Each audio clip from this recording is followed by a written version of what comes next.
കാണാൻ കൊള്ളുന്ന എന്ത് കണ്ടാലും അടിച്ചോണ്ട് പോകുന്ന ടീംസ് നമ്മുടെ ബാംഗ്ലൂർ ഡേയ്സ് അടിച്ചോണ്ട് പോയിരിക്കുന്ന കേസ്. നമ്മുടെ ബാംഗ്ലൂർ ഡേയ്സ് കണ്ടപ്പോൾ ഉണ്ടായ ഒരു സൃഷ്ടി യാരിയാൻ 2. അപ്പോൾ ഇതിന്റെ കഥ എന്താണെന്ന് ചോദിച്ചാൽ പ്രത്യേകിച്ച് ഒന്നുമില്ല, പഴയ ബാംഗ്ലൂർ ഡേയ്സിന്റെ കഥ തന്നെയാണ് ഇതിൽ വന്നിരിക്കുന്നത്. ദിവ്യ, കുട്ടൻ, അജു ഇവർ 3 പേരാണ് ഹീറോസ്. ദിവ്യ ബ്യൂട്ടി കോൺടെസ്റ്റിലേക്ക് പങ്കെടുക്കുന്ന ഒരു സുന്ദരിയാണ് അവൾ.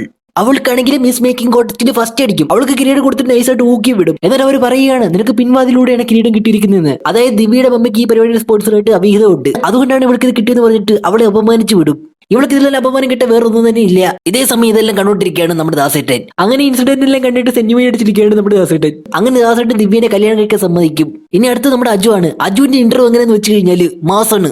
ഏതോ ഒരു കല്യാണ പെണ്ണെ രക്ഷപ്പെടുത്തിക്കൊണ്ട് ബൈക്ക് സ്റ്റഡി ചെയ്യുന്ന അജുനാണ് നമുക്ക് ഇവിടെ കാണാൻ കഴിയുന്നത്. ഒരു മലയിൽ അടുത്ത മലയിലേക്ക് എടുത്ത് ചാടിയാണ് എസ്കേപ്പ്. ഇതിന്റെ പേരിൽ മൂപ്പർക്ക് റേസിംഗ് പങ്കെടുക്കുന്നത് പറഞ്ഞ് ബാങ്ക് കിട്ടും. അടുത്ത് നമ്മുടെ കുട്ടനാട്. ജനിച്ചു വളർന്ന നാടിന്റെ മണം കിട്ടാൻ വേണ്ടി വെമ്പലം കൊണ്ടുന്ന യുവാവ്. അങ്ങനെ ഇവരെല്ലാം കൂടി ദിവ്യയുടെ കല്യാണം കൊണ്ടും വരും. അങ്ങനെ കല്യാണം കഴിയും. നമുക്കറിയാലോ കല്യാണം കഴിഞ്ഞാലും ദിവ്യദാസ് തമ്മിൽ ഒന്നും നടക്കാൻ പോകുന്നില്ല എന്നുള്ള കാര്യം. അങ്ങനെ ദിവ്യ ചേച്ചി ആണെങ്കിൽ വൻ സങ്കടത്തിലാണ്. പിന്നെ അവരെല്ലാം കൂടി ബോംബെക്ക് വിടും. ദാസേട്ടനാണെങ്കിൽ ബോംബെ പേക്കർ സെറ്റപ്പാണ് ജീവിക്കുന്നത്. ഭയങ്കര വലിയ ഫ്ലാറ്റ് ഒക്കെയാണ് മൂപ്പർക്ക്. അതിലൊരു റൂം മാത്രം തുറക്കാൻ പറ്റുന്നില്ല. കാരണം അതിൽ മൊത്തം ദാസേട്ടന്റെ മുൻകാമിയുടെ ഫോട്ടോസ് ആണ്. ഇനി അജു ആണെങ്കിലോ ബോംബെ വന്നിട്ട് കഷ്ടകാലത്തോട് സിം എടുക്കും. അതാണെങ്കിലോ ഡിഫറെന്റ് ഏബിൾ ആയിട്ടുള്ള അനശ്വരാജിന്റെ ബോയ് ഫ്രണ്ട് ആയിട്ടുള്ള ജയൻ നമ്പറാണ്. പുള്ളി പരിച്ചിട്ട് കൃത്യം 130 ദിവസം 15 മണിക്കൂർ 47 മിനിറ്റ് ആയിട്ടുണ്ട്. ഇതെല്ലാം ഡീറ്റെയിൽ ആയിട്ട് അപ്ഡേറ്റ് ചെയ്തിരിക്കുന്ന ഡിഫറെന്റ് കാമുകയാണിത്. മാത്രമല്ല ഒരു വെറുതെ ആവശ്യം റെയിൽവേ സ്റ്റേഷൻ ആൾക്ക് കേൾക്കാതെ മുറിച്ചോണ്ടാണ്. അങ്ങനെ മരിച്ചുപോയ ബോയ് ഫ്രണ്ട് ഫോൺ എടുത്തു പറഞ്ഞ് അതിലേക്ക് വിളിച്ച് അജുവായിട്ട് അങ്ങ് സെറ്റ് ആവും. ഈ സമയത്താണ് നമ്മുടെ ദാസേട്ടൻ അമേരിക്കയിലേക്ക് പോകുന്നത്. ഈ തക്കം നോക്കി അജുവും കൂട്ടരും ബോംബെയിൽ സോഷ്യൽ സർവീസ് നടത്തും. റോഡ് സൈഡിലെ പാവപ്പെട്ടവർക്ക് പിസ വാങ്ങി കൊടുക്കുക, റെഡ് സ്ട്രീറ്റിലെ പെണ്ണുങ്ങളെ ആരെങ്കിലും ആക്രമിച്ച് അവർക്ക് വെള്ളം വാങ്ങി കൊടുത്തിട്ട് അടിച്ചവനെ ആക്രമിക്കുക. നമ്മ ഒരു ബാംഗ്ലൂരിലാണ് അവർ പ്രതീക്ഷിച്ചത്. അങ്ങനെ സോഷ്യൽ സർവീസ് കഴിഞ്ഞ് ബൈക്കിൽ ട്രിപ്പ് വെച്ചിട്ട് പോകുമ്പോഴാണ് ദാസേട്ടൻ ആ കാഴ്ച കാണുന്നത്.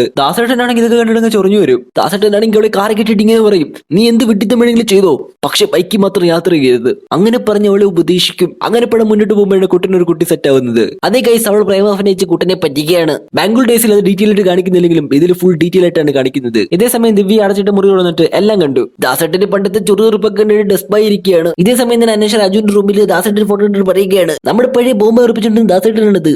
റൈഡർ ബോയ് ദാസും റൈഡർ ഗേൾ വർഷം തമ്മിലുള്ള ഡിങ്കോൾഫിയെ പറ്റി പറഞ്ഞു കൊടുക്കുകയാണ്. അവർ തമ്മിലുള്ള ഡിങ്കോൾഫിയ ബോംബെയിൽ മൊത്തം പാട്ടായിരുന്നു. അനശ്വര പറഞ്ഞ ഈ കഥയെല്ലാം അജു ദിവ്യയോട് പറയും. ഈ കാര്യം പറഞ്ഞ ദിവ്യ എങ്ങനെയൊക്കെയോ ഐക്കിൾ വർഷയുടെ വീട്ടുകാരെ കണ്ടുപിടിച്ചിട്ട് ദാസേട്ടന്റെ പ്രശ്നം സോൾവ് ചെയ്തിട്ട് ദാസേട്ടന്റെ മെന്റൽ ട്രോമ മാറ്റും. അത് കഴിഞ്ഞ് വീട്ടിൽ വന്ന് ദാസേട്ടനാണെങ്കിൽ ഐക്കിൾ വർഷയുടെ ഫോട്ടോ മാറ്റിട്ട് ദിവ്യയുടെ ഫോട്ടോ വെച്ചിട്ട് പിന്നെ അങ്ങ് തുടങ്ങും. ഇനി അടുത്ത പ്രോബ്ലം അനശ്വരോട് ചോദിച്ചു അജുവിനോട് പറയും, നിന്നെ പോലുള്ള റൈഡർ ബോയുടെ കൂടെ ക്യാമറയും വെച്ച് ഇങ്ങനെ കറങ്ങാനുള്ളതല്ല അവളുടെ ജീവിതം. ഇത് കേട്ടപ്പോഴത്തേക്കും അജു ആകെ തകരും.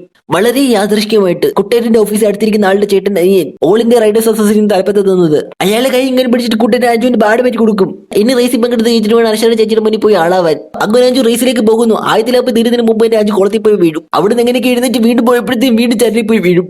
ഇത്രയും ഗതികെട്ടവൻ വേറെ ആരെങ്കിലും കടു ഗൈസ്. അങ്ങനെ റോഡിൽ നാട്ടുകാരെ ബുദ്ധിമുട്ടിച്ചുകൊണ്ട് റേസ് എടുത്ത് പട്ടിഷോ കാണിക്കുന്ന പോലെയല്ല ട്രാക്കിൽ കളിക്കുന്ന മനസ്സിലാക്കി അജു നേരെ അനശ്വരക്കായിട്ട് കാര്യം പിടിക്കും.